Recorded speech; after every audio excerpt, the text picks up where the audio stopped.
حامد اور محمود دونوں سگے بھائی تھے۔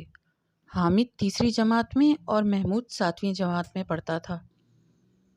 ان کے گھر سے کچھ فاصلے پر ایک چھوٹا سا جنگل تھا جس میں کچھ جانور اپنے بچوں کے ساتھ رہتے تھے۔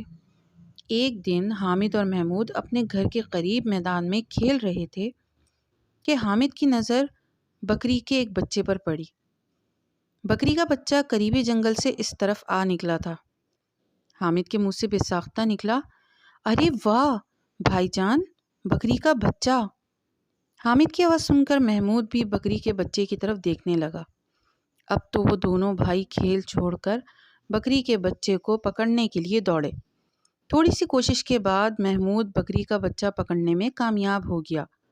بس پھر کیا تھا، یہ دونوں کبھی بکری کے بچے کو پیار کرتے، کبھی اس کا کان پکڑتے، کبھی اس کی دم کو ہاتھ لگاتے، دونوں کو جیسے کوئی کھلونا مل گیا تھا۔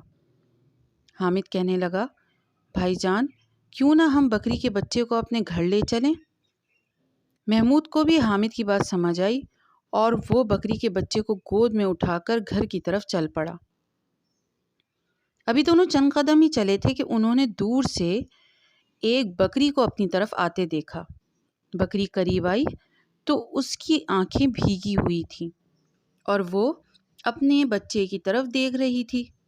دونوں سمجھ گئے کہ یہ بکری اس بچے کی ماں ہے جو اسے تلاش کرتی ہوئی یہاں تک آ پہنچی ہے اور بچے کی جدائی میں رو رہی ہے۔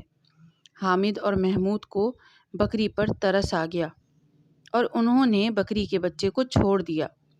بچہ پھدکتا ہوا اپنی ماں کے قریب پہنچا۔ بکری خوشی سے بچے کو پیار کرنے لگی۔ بچہ بھی اپنی ماں سے مل کر بہت خوش ہوا۔ بکری اور اس کا بچہ حامد اور محمود کی طرف ایسے دیکھنے لگے جیسے وہ ان کا شکریہ ادا کر رہے ہوں۔ پیارے بچوں، ہمیں جانوروں اور پرندوں کے ساتھ رحم دلی کا سلوک کرنا چاہیے۔ انہیں تنگ نہیں کرنا چاہیے۔ جانوروں کو مارنا، ان کے کان یا دم کھینچنا، انہیں زبردستی دوڑانا، انہیں بھوکا پیاسا رکھنا اچھی بات نہیں ہے۔